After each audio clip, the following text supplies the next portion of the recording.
বাংলার প্রাচীন রাজধানী হিসেবে পরিচিত সোনারগাঁ, বারোভূঁইয়া ও প্রাচীন ঐতিহ্যের নানা নিদর্শন আজও বিদ্যমান এই জনপদে। পুরনো রাজধানী হিসেবে সোনারগাঁয়ের পরিচিতি রয়েছে সারা দেশে।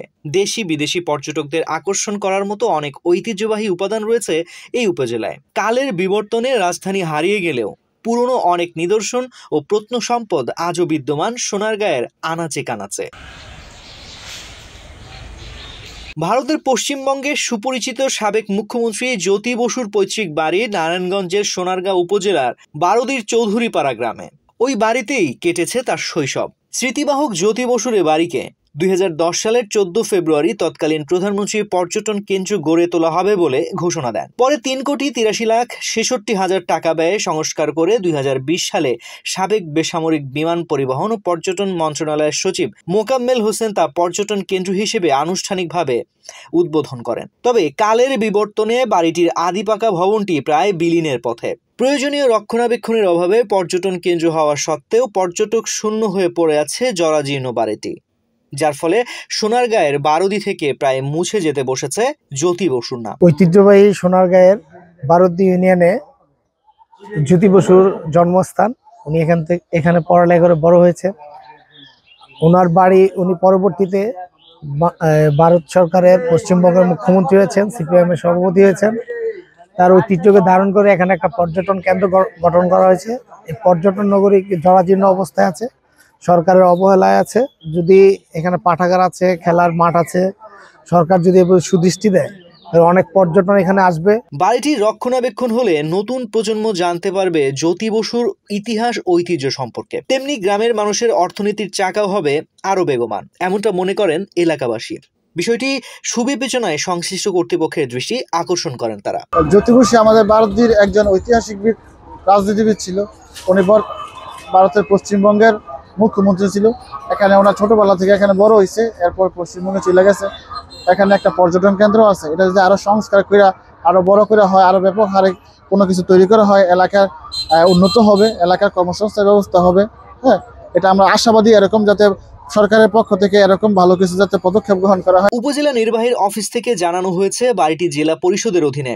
উপজেলা প্রশাসনের সাথে সরাসরি কোনো সংশ্লিষ্টতা নেই।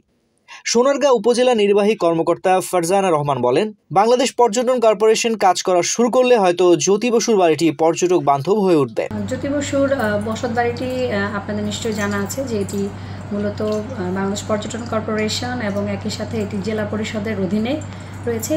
এটির সাথে আমাদের উপজেলা পরিষদ কিংবা আমাদের উপজেলা প্রশাসনের সরাসরি কোনো সংশ্লিষ্টতা নেই।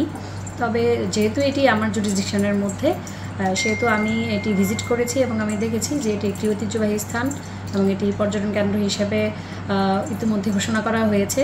কিন্তু আমি যেটি লক্ষ্য করেছি যে এখনও সেখানে পর্যটন বান্ধব পরিবেশ গড়ে ওঠেনি, যে কারণে হয়তো বা যে উদ্দেশ্যকে সামনে রেখে বাংলাদেশ পর্যটন কর্পোরেশন এবং একই সাথে জেলা পরিষদ থেকে এটিকে মেরামত এবং সংস্কারের জন্য যে বরাদ্দ প্রদান করা হয়েছে সেই কার্যক্রমটি হয়তো এখনো শুরু করা হয়নি। Jyoti Basu Saint Xavier collegiate স্কুলে ভর্তি হন। তিনি প্রেসিডেন্সি কলেজ থেকে 1935 সালে স্নাতক ডিগ্রি লাভ করেন। এরপর লন্ডন গিয়ে জ্যোতি বসু বারাট ল পাশ করেন। 1940 সালে কলকাতা ফিরে আসেন এবং ভারতীয় কমিউনিস্ট দলের সঙ্গে যুক্ত হন। 1946 সালে তিনি রাজ্য পরিষদ সদস্য নির্বাচিত হন। 1967 এবং 1969 সালে জ্যোতি বসু ইউনাইটেড ফ্রন্ট সরকারের উপপ্রধানমন্ত্রীর দায়িত্ব পালন করেন। তিনি communist party of India CPM এর সদস্য হিসেবে 1977 সালের 21 জুন থেকে 2000 সালের 6 নভেম্বর পর্যন্ত দীর্ঘ 24 বছর একটানা পশ্চিমবঙ্গের মুখ্যমন্ত্রীর দায়িত্ব পালন করেন।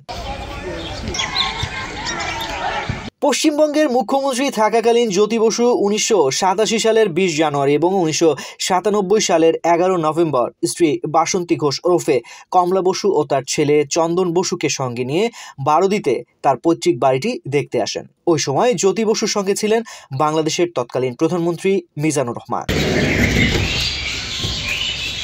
পরে 1997 সালে জ্যোতি বসুর সঙ্গে বারোদিতে আসেন বাংলাদেশের তৎকালীন পররাষ্ট্রমন্ত্রী আব্দুস সামাদ আজাদ। সে সময় ভারত থেকে জ্যোতি বসুর সঙ্গে আসেন পশ্চিমবঙ্গের উপমুখ্যমন্ত্রী বুদ্ধদেব ভট্টাচার্য ও অর্থমন্ত্রী অসীম দাশগুপ্ত। জ্যোতি বসুর বড় ভাই ডাক্তার সুরেন্দ্র কিরণ বসু এবং বোন সুধা বসু।